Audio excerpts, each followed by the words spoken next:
नमस्कार, Byju's IAS Hindi platform पर आपका स्वागत है। आज हम लोग 2 नवंबर 2021 के द हिंदू समाचार पत्र का विश्लेषण करेंगे, जो कि आपके आगामी संघ लोक सेवा आयोग की मुख्य परीक्षा एवं प्रारंभिक परीक्षा के दृष्टिकोण से लाभदायक सिद्ध हो सकता है। तो आइए सबसे पहले शीर्षक की चर्चा करते हैं आज के इस सत्र के विषय की। तो पहला टॉपिक होगा कार्रवाई का समय, यानी G20 की बैठक वैश्विक राजनीतिक अर्थव्यवस्था के लिए एक महत्वपूर्ण पड़ाव के रूप में संपन्न हुई। तो इसमें हम बात करेंगे कि G20 है क्या, इसका उद्देश्य क्या है, इसमें कौन कौन से देश हैं और इस पर मुख्य रूप से बैठक हुई थी, इसमें किस पर चर्चा हुई, जैसे कोविड-19 महामारी, जलवायु परिवर्तन, एक प्रमुख कर समझौता और वैश्विक आर्थिक विकास एवं स्थिरता के संबंध में चिंताओं को दूर करने, यानी इन सारी बिंदुओं पर हम लोग डिस्कस करेंगे इस विषय के अंतर्गत। दूसरा टॉपिक बहुत ही महत्वपूर्ण है, भारत में जल संकट। क्योंकि भारत के जो गहरे होते जल संकट से बाहर निकलने का हमें रास्ता खोजना होगा। चेन्नई संकट की भी चर्चा करेंगे, अन्य कुछ केस स्टडी की चर्चा करते हुए हम इसके बारे में बात करेंगे, इसके निवारण की चर्चा करेंगे। फिर तीसरा टॉपिक आता है क्रिप्टो करेंसी। यह एक पहेली बना हुआ है। क्रिप्टो करेंसी है क्या, इसका वर्तमान में क्या प्रभाव है, तो यह क्रिप्टो करेंसी की पहेली को हम लोग इसमें सुलझाएंगे। यानी क्रिप्टो करेंसी के पास अपनी वर्तमान उच्च कीमतों को बनाए रखने के लिए कोई महत्वपूर्ण उपयोग मूल्य या विनिमय मूल्य नहीं है। इन सब बात की चर्चा करेंगे।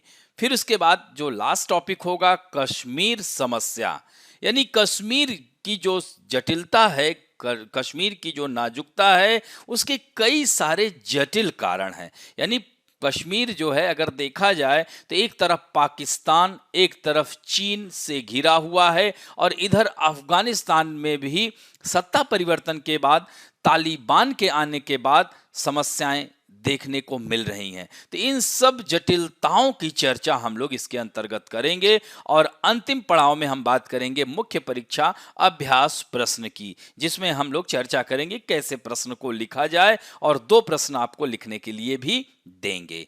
तो आइए पहला टॉपिक चर्चा करते हैं। पेज नंबर 8 के संपादकीय पृष्ठ पर आया हुआ है। इसको जीएस के सेकेंड पार्ट यानी अंतरराष्ट्रीय संबंध के अंतर्गत डाल सकते हैं। Time for action, the G20 meeting has come at a critical moment for the global political economy. यानी G20 की जो बैठक वैश्विक राजनीतिक अर्थव्यवस्था के महत्वपूर्ण पड़ाव पर संपन्न हुई और 2 साल पहले ही अपनी पहली इन पर्सन मीटिंग में G20 के नेताओं ने वैश्विक समुदाय के सामने सबसे बड़े मुद्दों के साथ फिर से जुड़ने में कोई संकोच नहीं किया। तो यही पूरा इसमें महत्वपूर्ण बातें हैं, जैसे कोविड-19 pandemic, climate change, major tax agreement and step to address concern regarding global economic growth. इन सब बातों पर इस बैठक में चर्चा की गई, यानी जो संपन्न हुई है। तो इसमें थोड़ा सा पहले जानना होगा आपके लिए कि यह G20 है क्या। तो यह 20 देशों का एक समूह है जिसकी बैठक हर साल अलग अलग देशों में आयोजित की जाती है और यह जो है प्रणालीगत महत्वपूर्ण औद्योगिक और विकासशील अर्थव्यवस्थाओं को एक साथ लाने के लिए मुद्दों पर चर्चा के उद्देश्य से 26 सितंबर 1999 में इसकी स्थापना की गई थी। तो G20 समिट में सदस्य देशों के प्रमुखों के साथ साथ वित्त मंत्रियों और सेंट्रल बैंक के गवर्नर्स की भी बैठक होती है। तो इस तरह से 2008 में भी आप लोगों ने देखा होगा सब प्राइम संकट आया था, तो उसके बाद साल में 2 बार यह बैठकें होती थी। अब हालांकि एक बार बैठक हो रही है। तो इस बैठक में मुख्य रूप से आर्थिक विषयों पर चर्चा होती है और इस संगठन में 19 देश और एक 20वां कौन है, यूरोपीय संघ शामिल है। तो इसमें जैसे अमेरिका है, अर्जेंटीना है, ऑस्ट्रेलिया है, ब्राजील है, कनाडा है, चीन, फ्रांस, जर्मनी और अपना Bharat, Indonesia, Italy, Japan, Mexico, रूस, सऊदी अरब, दक्षिण अफ्रीका, दक्षिण कोरिया, तुर्की, यूनाइटेड किंगडम, यूरोपीय संघ। स्पेन एक इसमें स्थायी अतिथि है जिन्हें हर साल विशेष तौर पर आमंत्रित किया जाता है। तो यह भी सदस्य देश, और इसका उद्देश्य यही है कि अर्थव्यवस्था में सामंजस्य स्थापित करते हुए G20 देशों के प्रमुख मुद्दों पर चर्चा करना होता है। तो यही इसका बैठक का मुख्य उद्देश्य होता है। तो अब हम आते हैं उसमें जो मुख्य मुद्दे थे वह था कोविड-19 महामारी, जलवायु परिवर्तन और एक प्रमुख कर समझौता, वैश्विक आर्थिक विकास और स्थिरता के संबंध में चिंताओं को दूर करने के लिए इन सारे मुद्दों पर इस बैठक में महत्वपूर्ण रूप से चर्चा की गई। तो इसमें जो है जैसे महामारी को कम करने के लिए, जैसा कि आपको पता है कि कोविड नामक इस बीमारी ने, इस महामारी ने पूरे विश्व जगत को परेशान कर दिया। तो ऐसे में टीके के उत्पादन, इसके समन्वित प्रयासों, वितरण पर ध्यान केंद्रित किया गया था, जिसमें WHO के 2021 के 40% या अधिक वैश्विक आबादी को कोविड-19 के खिलाफ और 2022 के मध्य तक कम से कम 70% टीकाकरण के लक्ष्य के समर्थन का आश्वासन दिया गया था।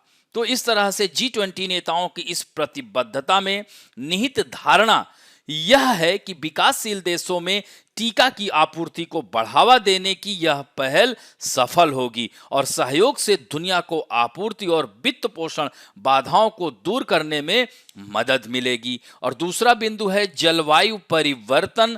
तो इसमें समूह के नेताओं ने विकासशील देशों की जरूरतों पर ध्यान केंद्रित करते हुए अनुकूलन, शमन और हरित प्रौद्योगिकी के लिए प्रतिवर्ष $100 बिलियन प्रदान करने के लिए अपने राष्ट्रों की सिफारिश की। हालांकि इस क्षेत्र में विकासशील और विकसित देशों में विचारों का विचलन अभी भी मौजूद है और इस शिखर सम्मेलन में और ग्लासगो में 2021 के जलवायु सम्मेलन से पहले भारत ने शून्य उत्सर्जन के लक्ष्य की घोषणा के आह्वान को खारिज भी कर दिया था। इससे यही प्रतीत होता है कि हमारे देश के प्रधानमंत्री इस संबंध में एक जीत हासिल की है, क्योंकि शिखर सम्मेलन के बाद की विज्ञप्ति G20 को ग्लोबल वार्मिंग को 1.5 डिग्री सेल्सियस तक सीमित करने के लिए प्रतिबद्ध और टिकाऊ तथा जिम्मेदार खपत और उत्पादन को महत्वपूर्ण प्रवर्तक के रूप में पहचानती है।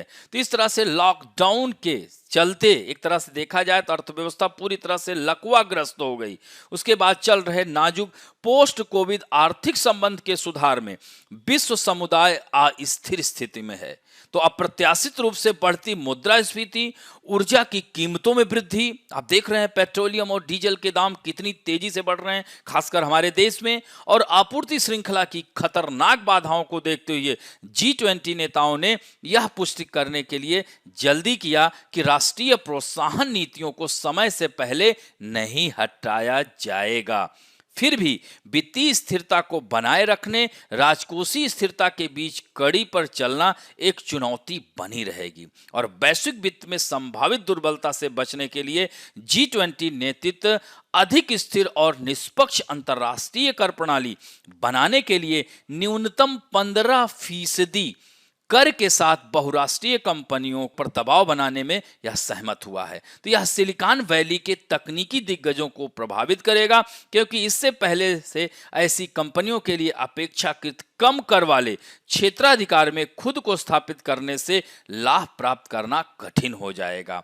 तो OECD के नेतृत्व वाले इस सुधार को 136 देशों में समर्थन प्राप्त है, जो वैश्विक सकल घरेलू उत्पाद का 90% से अधिक है और 2023 या उसके बाद लागू होने की संभावना है। यूएस जैसे राष्ट्र इस बात पर विभाजित हैं कि क्या इस प्रस्ताव का घरेलू स्तर पर अनुमोदन किया जाएगा, और जब तक की चर्चा करने वालों के बीच एक मत न हो, पहल को कार्यान्वयन में देरी का सामना करना पड़ सकता है। तो G20 बैठक वैश्विक राजनीतिक अर्थव्यवस्था में एक महत्वपूर्ण कह सकते हैं पड़ाव पे आई है, और यदि इसका परिणाम प्रमुख देशों में समय पर प्रभावी समन्वित कार्रवाई में होता है तो निश्चित रूप से आगे कारगर सिद्ध होगी। अब बढ़ते हैं दूसरे इस सत्र के दूसरे विषय की ओर, जो संपादकीय पृष्ठ पर आया हुआ है, पेज नंबर 8 पे ही है। इसको ज्योग्राफी फर्स्ट पेपर GS के अंतर्गत डाल सकते हैं और थर्ड पेपर में भी डाल सकते हैं,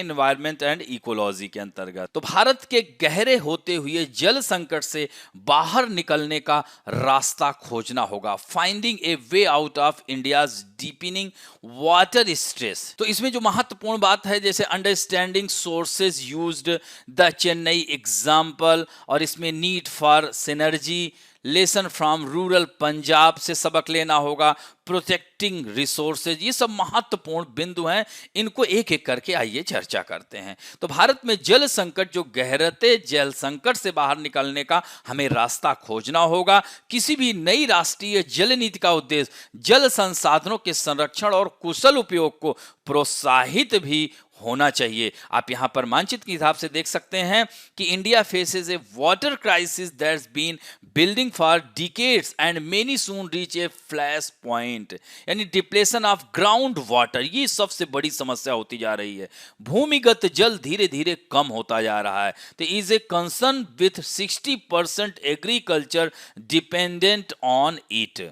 तो यानी yearly average per capita water availability cubic metre आप देख सकते हैं 2001 में 1816 था, 2011 में 1545 और 2025 तक 1340 होगा। तो देख रहे हैं कैसे कैसे यह जल की समस्या बढ़ रही है। तो यानी 54% of water faces high to extremely high water stress, यानी 16% ऑफ कंट्रीज ड्रॉट प्रोन, यानी ड्रॉट प्रोन आप देख सकते हैं। ये वाला देख रहे हैं, ये चिन्ह आप कहाँ दिख रहा है, ये वाला पूरा ड्रॉट प्रोन एरिया के अंतर्गत एक्सट्रीमली जो है हाई है, फिर हाई है, मीडियम है, लो है। तो इस मैप को देखेंगे तो और आसानी से समझ में आएगा। तो जो प्रमुख बिंदु है कि ग्रामीण क्षेत्रों में पीने के पानी का 80 से 90% और कृषि के लिए उपयोग किए जाने वाले पानी का 75% भूजल स्रोतों से लिया जाता है। तो यहां पर यही देख सकते हैं कि भारत में जल संकट की जटिलता और पैमाना एक विशिष्ट प्रतिक्रिया की मांग करता है, जो नए विन्यासों के माध्यम से विभिन्न मंत्रालयों और विभागों के चल रहे कार्यों को प्रेरित और एकीकृत कर सके। तो इस तरह के माध्यम से कह सकते हैं एक एकीकृत दृष्टिकोण को अनिवार्य रूप से क्षेत्रीय सीमाओं में कटौती करनी चाहिए और जल संसाधन, नदी विकास, गंगा कायाकल्प और पेयजल स्वच्छता मंत्रालय के 2 मंत्रालयों के बीच जो विलय हुआ था वह खत्म नहीं करना चाहिए, जैसे जल शक्ति मंत्रालय 2019 में गठित किया गया था। तो इस तरह से प्रयुक्त स्रोतों को समझना होगा, यानी शहरी और ग्रामीण क्षेत्रों में, जैसे ग्रामीण क्षेत्र की बात की जा रही है, इसी तरह से शहरी क्षेत्रों में पानी की आपूर्ति 50 से 60% भूजल स्रोतों से लिया जाता है, जबकि शेष सतही जल संसाधनों जैसे नदियों, अक्सर झीलों, टैंकों, जलाशयों के अलावा दूर स्थित नदियों से प्राप्त किया जाता है। और 2019 की जो नीति आयोग द्वारा जारी समग्र जल प्रबंधन सूचकांक के अनुसार दिल्ली, बेंगलुरु, चेन्नई, हैदराबाद सहित भूजल संस्थानों के समाप्त होने के कगार पे थे, जिससे 100 मिलियन लोग प्रभावित हुए थे। और 2019 में चेन्नई का सूखा आप लोगों ने देखा होगा, जल संकट की समस्या। तो अध्ययन यही बताता है कि 2030 तक पानी की मांग उपलब्ध आपूर्ति से दुगना होने का अनुमान है। और खासकर ये बड़े जो महानगर हैं, दिल्ली, बेंगलोर, चेन्नई, हैदराबाद, इन सब में जल की समाप्ति की कगार पर पहुंच जाएगा। तो इस तरह से चेन्नई का उदाहरण आप देख सकते हैं कि 2019 में जो संकट आया था, चेन्नई एक महत्वपूर्ण और किसी भी तरह से कम चिंताजनक यह नहीं था। यहां जीवन ठप हो गया और शहर के कुछ हिस्सों में महीनों तक पाइप से पानी नहीं आया। हालांकि यह अच्छी तरह से भुला दिया गया है, चूंकि चेन्नई आसन्न त्रासदियों का एक तमाशा बन गया है, जो शहर के नागरिकों की बुनियादी जरूरतों को पूरा करने में असमर्थता, पीने के पानी, खाना पकाने और स्वच्छता के कारण हुई है। चेन्नई में जल संकट पैदा करने वाले कारकों पर करीब से अगर नजर डाला जाए तो सबसे महत्वपूर्ण यही है कि पिछले साल कम बारिश जल संकट का एक मुख्य कारण बताया गया। हालांकि यह सच है कि बारिश कम थी, जो सामान्य से 50% कम थी। केवल इस कारक पर ध्यान केंद्रित करने से जमीनी स्तर के कदमों को समझे बिना तेजी से बदलती जलवायु के बारिश के पैटर्न की अनियमितताओं को दोष देकर जिम्मेदारी से मुक्त हो जाएगा, जो समान रूप से जिम्मेदार कारक रहे हैं। तो इससे यह प्रमुख है कि शहर का निर्माण बाढ़ के मैदानों पर, यानी जो निर्माण किया जा रहा है, जहां पर बाढ़ क्षेत्र है उसका अतिक्रमण कर दिया गया। अब जब बाढ़ का पानी आएगा तो वहां बाढ़ भी आ जाती है। तो इस तरह से भूजल को रिचार्ज करने की प्रक्रिया में मदद करते हैं, लेकिन वहां पर अतिक्रमण कर दिया गया है। तो पानी के भूमिगत रिसने के लिए जगह की कमी से वर्षा के पानी का जो एक्वीफायर को रिचार्ज करने से रोक दिया है। इस कारण से जल संकट की यह समस्या आ रही है। तो बुनियादी ढांचा परियोजनाओं के लिए रास्ता बनाने के लिए हरित आवरण के नुकसान से यह और बढ़ गया है। ऐसी स्थिति में एक ओर जहां सामान्य वर्षा के दौरान ठहराव के कारण बाढ़ आ जाती है, तो दूसरी ओर क्या होता है, भूमिगत जल संग्रहण की रोकथाम के कारण सूखे जैसी स्थिति उत्पन्न हो जाती है। तो इसके लिए क्या है, तालमेल की आवश्यकता है। यदि सरकार शहरी क्षेत्रों में जल संकट को दूर करने के लिए गंभीर है, तो जल संसाधन मंत्रालय को अन्य मंत्रालयों, विभागों के साथ फिर से विन्यास बनाना होगा, कॉन्फ़िगर करना होगा, और इस तरह से यह प्रभावी भूमि और जल जोनिंग नियमों के माध्यम से बेहतर एकीकरण और समन्वय के लिए होगा, जो शहरी जल निकायों, भूजल स्रोतों, आर्द्र भूमि और हरित आवरण की रक्षा करते हैं। साथ ही साथ वर्षा जल संचयन के माध्यम से जलभृत और कुओं को लक्षित करने वाले अपशिष्ट जल पुनर्चक्रण और जल पुनर्भरण गतिविधियों को बढ़ाने के लिए काम करते हैं। तो इस तरह से देखना है वाटरशेड मैनेजमेंट, कैसे जल को, अंडरग्राउंड वाटर को रिजनरेट किया जाए, इन सब बातों पर चर्चा की जाएगी। तो इस तरह से ग्रामीण पंजाब से भी सबक लेना होगा। केंद्रीय भूजल बोर्ड की मसौदा रिपोर्ट ने निष्कर्ष निकाला कि अगर पंजाब के भूजल यानी अंडरग्राउंड वाटर संसाधनों की निकासी बेरोक जारी रही, तो 25 वर्षों में यह रेगिस्तान में सिमट जाएगा। यानी जिस तरह से यह हरित क्रांति की वजह से सबसे अधिक लाभ पंजाब, हरियाणा, पश्चिमी उत्तर प्रदेश को मिला, लेकिन आने वाले दिनों में जिस तरह से यह भूमिगत जल का प्रयोग कर रहे हैं, यह पूरा क्षेत्र रेगिस्तान में तब्दील हो जाएगा। इस तरह से कह सकते हैं कि 1960 और 70 के दशक में जहां भूजल निकासी मात्र 35% थी, अब यह बढ़कर 70% हो गई है। सोचिए, साथ ही धान जैसी जल गहन फसलों की खेती ने पानी की कमी को और बढ़ा दिया है, यहां तक कि पानी खारा भी हो गया है। तो इसके लिए भूजल के प्रबंधन और फिर से भरने के तत्काल उपाय किए जाने की बहुत आवश्यकता है। विशेष रूप से सहभागी भूजल प्रबंधन दृष्टिकोण के माध्यम से जल बजट, जलभृत रिचार्जिंग और सामुदायिक भागीदारी के संयोजन के साथ तो इस तरह से अवेयरनेस बढ़ाया जाए। हालांकि जो है सरकारें, राज्य सरकारें धान की खेती के लिए अब नियम बना रही हैं कि ज़्यादा जो जल वाली खेती है उसको ना किया जाए, शुष्क खेती की ओर ध्यान दिया जाए। जल संरक्षण के लिए इस तरह के दृष्टिकोण फिर से क्षेत्रों और विषयों के बीच एक नए विन्यास को जन्म देता है। क्षेत्रीय स्तर पर जल संसाधन मंत्रालयों और विभागों को कृषि, पर्यावरण और ग्रामीण विकास में अपने समकक्षों के साथ जल और खाद्य सुरक्षा प्राप्त करने के लिए अधीर अभिसरण के प्रयासों का समन्वय भी करना आवश्यक है। मैपिंग के थ्रू, जैसे कि आप देख सकते हैं, ड्रोन तकनीक का भी इसमें प्रयोग किया जा सकता है। कौन सा क्षेत्र जल के संकट से जूझ रहा है तो वहां पर कार्य किया जाए। और इसके साथ साथ भूजल निकासी, जैसे मैंने बताया है, ये सारे पॉइंट इनको ध्यान रखेंगे। और इसके साथ संसाधनों की रक्षा करना, यानी जल शक्ति मंत्रालय ने पिछले साल 2024 तक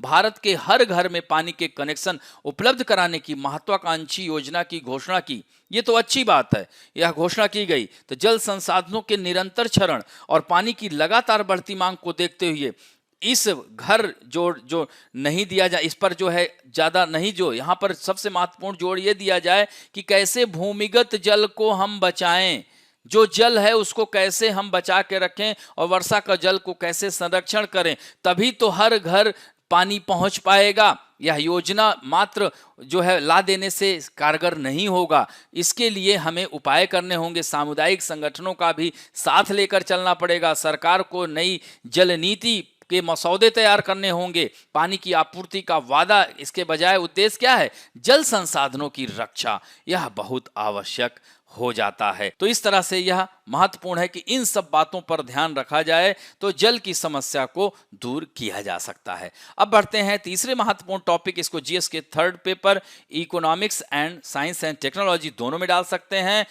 क्रिप्टो करेंसी, क्रिप्टो की पहेली क्या है, इसके बारे में हम चर्चा करेंगे। तो क्रिप्टो करेंसी के पास अपनी वर्तमान उच्च कीमतों को बनाए रखने के लिए कोई महत्वपूर्ण उपयोग मूल्य या विनिमय मूल्य नहीं है। इसे आभासी मुद्रा भी कहा जाता है। तो हाल ही में बिटकॉइन और अन्य निजी क्रिप्टो करेंसी में काफी तेजी आई है। पिछले के विपरीत जो बिटकॉइन में मौजूदा में भारत में खुदरा निवेशकों की बढ़ती भागीदारी देखी गई है और 2020 के बाद से सुप्रीम कोर्ट ने 2018 को भारतीय रिजर्व बैंक के एक आदेश को पलट दिया था, जिसमें क्रिप्टो करेंसी के उपयोग को प्रतिबंधित किया गया था और भारत में घरेलू क्रिप्टो करेंसी एक्सचेंजों में ट्रैफिक कई गुना बढ़ गया है। फिर भी इसको अगर देखा जाए तो यह जो है भारत के घरेलू जो ट्रैफिक बढ़ा है, बिटकॉइन और अन्य क्रिप्टो करेंसी का भविष्य उतना उज्जवल होने की संभावना नहीं है जितना लोग मान रहे हैं। और सट्टा उन्माद का मामला, तो क्रिप्टो करेंसी की सबसे महत्वपूर्ण विशेषता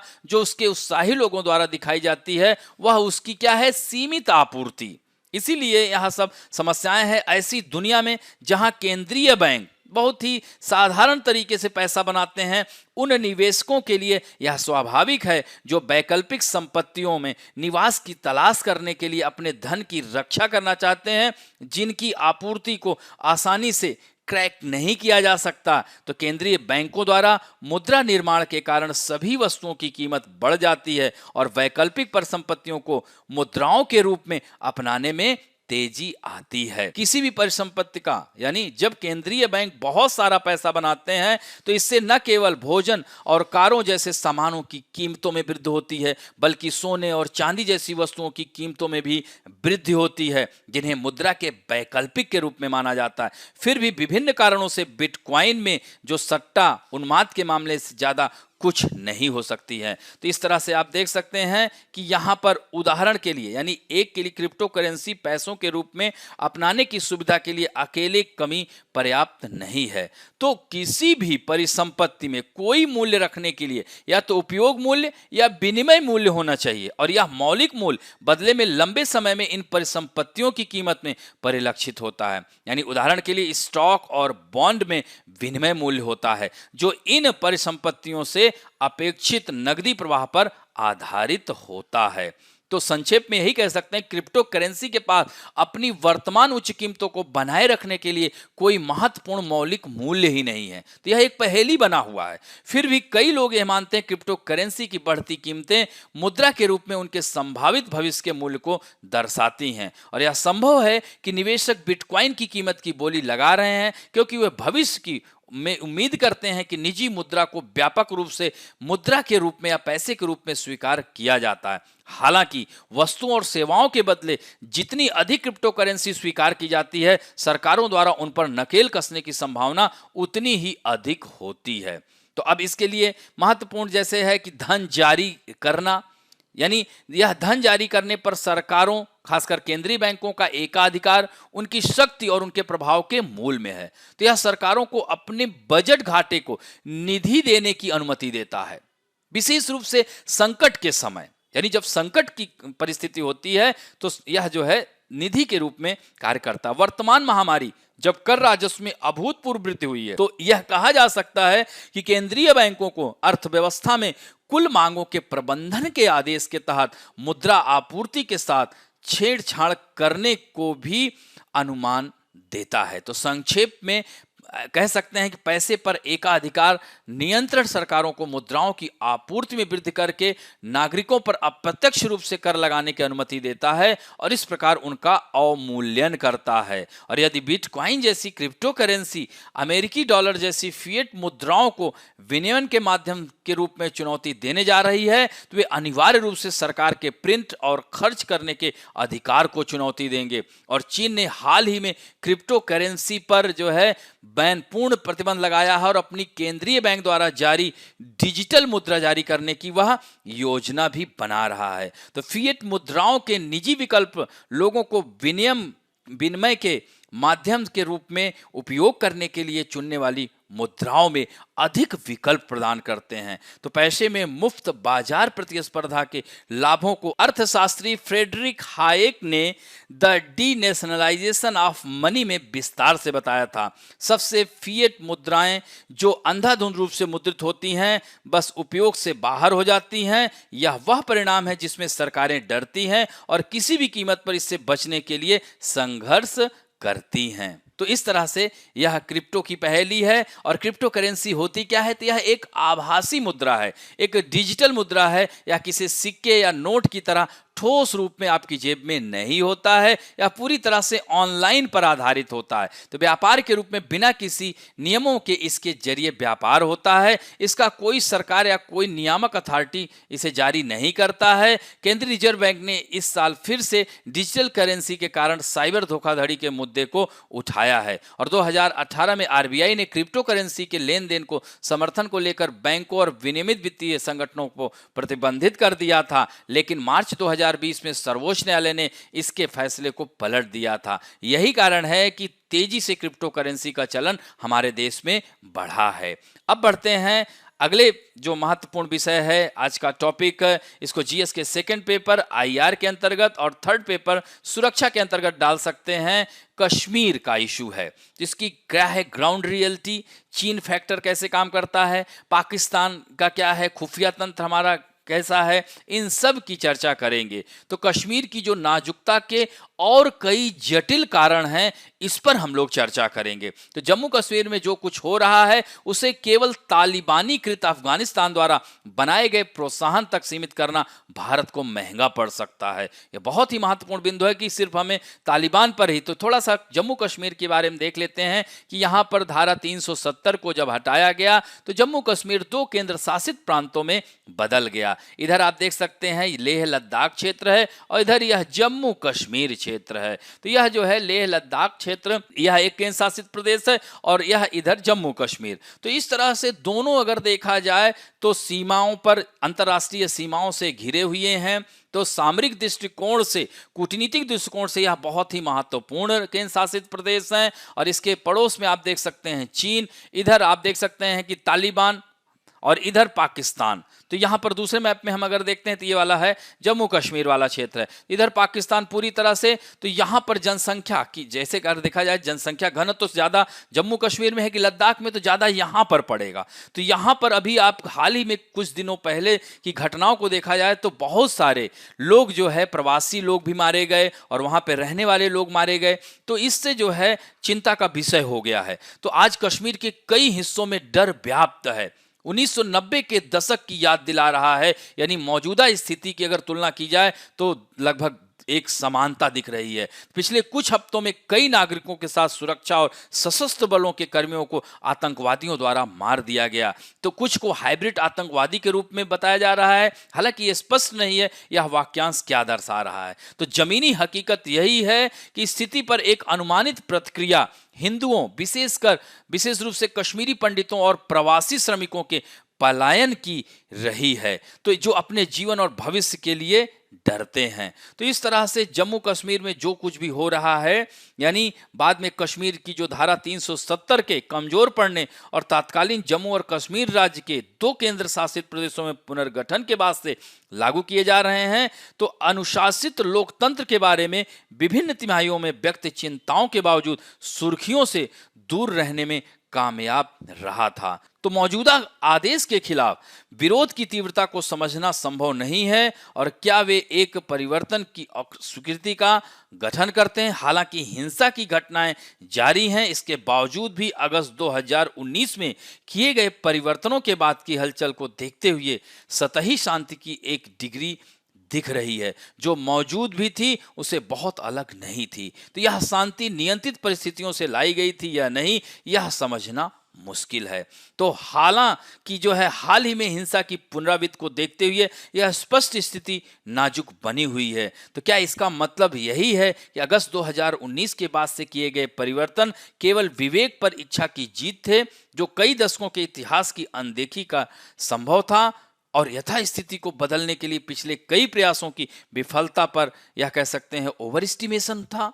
तो इस तरह से यह जमीनी हकीकत यही है। और पाकिस्तान अलग से आपको मैंने दिखाया है कि इधर जो है पाकिस्तान है, तो पाकिस्तान, यह महत्वपूर्ण बात हो जाती है कि कश्मीर में फिर से बढ़ रही हिंसा के संभावित कारण क्या हो सकते हैं। तो इस तरह से पाकिस्तान की दखलंदाजी को नहीं नकारा जा सकता है। यह फिर से संभव है कि सीमा पर से उग्रवाद को प्रभावी ढंग से रोकने या कश्मीरी राय को भड़काने के लिए क्या करने की आवश्यकता पर अतीत के सबक जम्मू कश्मीर के चरित्र को बदलने में सफल होने के उत्साह में अनसुने हो गए हैं और दिल्ली ने प्रत्यक्ष नियंत्रण स्थापित किया है, तो क्या ये वादे और कश्मीर में समुदायों के साथ बातचीत के लिए नए अवसर पैदा करने के लिए समय और अवसर का उपयोग करने की अनिच्छा यह स्वीकार नहीं करने में प्रतिष्ठित हित के साथ संबद्ध सीमा पार से साजिशों को खत्म करने के लिए उठाए गए कई कदम क्या अपर्याप्त थे? तो ये सब कई कारण बन रहे हैं और यह जो है हिसाब से कश्मीर कुछ दूर के तरीकों से उसी दृष्टिकोण को प्रकट करने के लिए प्रतीत हो सकता है जो कई संघर्ष पूर्व आधुनिक मिश्रित आबादी वाले समाजों के समान है। तो इसका मतलब यह होगा कि कश्मीर के मामले में एक अधिक स्थिर समाज में परिवर्तन करना हमेशा मुश्किल साबित होगा। इसके अलावा कश्मीर में अफगानिस्तान, पाकिस्तान और चीन जैसे कठिन पड़ोसी हैं जो प्रयोग की बहुत ही कम गुंजाइश है। जैसे जैसे जम्मू कश्मीर में हिंसा बढ़ी, इसे अफगानिस्तान के तालिबान अधिग्रहण के साथ जोड़ना आम बात हो गई। हालांकि यह एक अधिक जटिल स्थिति के अत्यधिक सरलीकृत उत्तर हो सकता है और वर्तमान संदर्भ में भू राजनीति एक ऐसी चीज है जिसे नजरअंदाज नहीं किया जा सकता और करना भी नहीं चाहिए। तो कश्मीर में अचानक हुई हिंसा में सरल उत्तरों के बजाय तथ्यों के अधिक सावधानीपूर्वक मूल्यांकन करने की आवश्यकता है। हमें यह नहीं भूलना चाहिए कि इधर पाकिस्तान लगातार विरोध में है और इधर आप देख रहे होंगे कि चीन भी कोरोना नामक महामारी में भी वह शांति से नहीं बैठा। तो इन सब बातों पर ध्यान देना होगा। इसमें चीनी कारक भी है। तो इन संदर्भ में विशेष परिणाम है कि कई मामलों में चीन का पाकिस्तान के साथ निरंतर सहयोग यह भारत के लिए समस्या प्रदान करता है। तो यह सब जमीनी हकीकत को बदल रहा है और यह विचार करने योग्य है क्या कश्मीर इस संदर्भ में एक दबाव बिंदु के रूप में उभर रहा है। और खासकर खुफिया तंत्र जो हमारा नाजुक अवस्था में है, क्रिटिकल जो इंटेलिजेंस है, दुनिया का हालिया इतिहास खुफिया विफलताओं, गलत धारणाओं और गलत अनुमानों की कहानियों से भरा हुआ है, जिसके कारण गंभीर स्थितियां पैदा हुई जिन्हें अच्छी तरह से टाला जा सकता था अगर बेहतर खुफिया जानकारी होती तो। जैसे इराकी राष्ट्रपति सद्दाम हुसैन के पास गलत खुफिया जानकारी के आधार पर परमाणु हथियार रखने के बारे में गंभीर गलत अनुमान के कारण संयुक्त राज्य अमेरिका और इराक में नाटो की अनावश्यक भागीदारी हुई। इसके बाद घटनाओं की एक दुर्भाग्यपूर्ण कह सकते हैं कि वजह से पूरी दुनिया परेशान रही। जैसे जैसे भारत और चीन के बीच, भारत और पाकिस्तान के बीच तनाव बढ़ता जा रहा है, घटना को नियंत्रित करने और किसी भी गंभीर और गलत अनुमान से बचने के लिए कठोर खुफिया जानकारी की आवश्यकता बहुत ही महत्वपूर्ण है। तो अधिकांश, शायद सभी खुफिया एजेंसियों के लिए जो सामान्य है, उनकी क्षमता के बावजूद उनकी कल्पना के लिए सीमित क्षमता है, अर्थात भविष्य की घटना और संभावनाओं की कल्पना करने के लिए। तो खुफिया एजेंसियों कुल मिलाकर भविष्य के खतरे के बजाय कल के खतरे के बारे में अंतर्दृष्टि प्रदान करने में माहिर है, विशेष रूप से वो जो क्षितिज से परे मौजूद है। इसके अलावा जैसे जैसे खुफिया एजेंसियां प्रौद्योगिकियों के प्रति अधिक समर्पित हो जाती हैं, उन्हें यह महसूस करने की आवश्यकता होती है कि जहां तक खुफिया जानकारी का संबंध है, प्रौद्योगिकी में प्रगति एक दो-धारी तलवार है। क्योंकि अब देख रहे हैं धीरे धीरे जैसे साइबर क्राइम बहुत ही महत्वपूर्ण रोल निभा रहा है। एक छोटा देश भी किसी बड़े देश को परेशान कर सकता है। तो मौजूदा स्थिति में भारतीय खुफिया एजेंसियों को कुछ साल पहले पश्चिमी खुफिया एजेंसियों द्वारा प्रदर्शित कल्पना विश्लेषण दोनों को चूक से बचना चाहिए, जिन्होंने सैयद कुतुब और उनके उपदेशों की भूमिका को गलत तरीके से पढ़ा, गलत समझा और असफल रहे। इसके बाद में उसके लिए मंच तैयार किया। तो यह देख सकते हैं कि न्यूयॉर्क में ट्विन टावर्स और अमेरिका में उन लक्ष्यों पर 9/11 का हमला अगर वे समझ गए होते तो सैयद कुतुब ने क्या उपदेश दिया था, यानी कि शहादत 20वीं सदी के जिहाद का एक आवश्यक हिस्सा थी, तो वे इस्लामवादियों द्वारा डाले गए प्रभाव को कम करके नहीं आंकते और आतंकवादी कह सकते हैं गतिविधियों को कंट्रोल किया जा सकता था। तो सूचना का दायरा बहुत व्यापक होना चाहिए। भारतीय खुफिया एजेंसियों जैसे कि intelligence bureau, research and analysis wing raw के साथ साथ राष्ट्रीय सुरक्षा परिषद सचिवालय को भी यह सुनिश्चित करना चाहिए कि उनके पास आवश्यक क्षमताएं हैं। हालांकि इससे जुड़ा जो खुफिया समायोजन, इसका खतरा भी है, अर्थात चुनौतीपूर्ण पारंपरिक धारणाओं से बचना, जो बड़े खतरे की अधिक सटीक तस्वीर प्रदान करने की उनकी क्षमता को वह कमजोर कर सकता है। आज जब भारत अपने चारों ओर समस्याओं का सामना कर रहा है, कश्मीर में जो कुछ भी हो रहा है उसे पूरी तरह से तालिबानीकृत अफगानिस्तान द्वारा सभी तथ्यों को पूरी तरह से विश्लेषण किए बिना सीमित करने के लिए देश को महंगा पड़ सकता है। यानी सिर्फ तालिबान पर ही हमें फोकस नहीं रहना है। जैसे आपने देखा होगा कि इधर हम लोग चीन से जो है लगातार लगे रहे, इधर जो है पाकिस्तानी आतंकवादी भारत में प्रवेश किए, खासकर कश्मीर स्थित में, और प्रवासियों तथा अन्य कश्मीरियों को मारने लगे।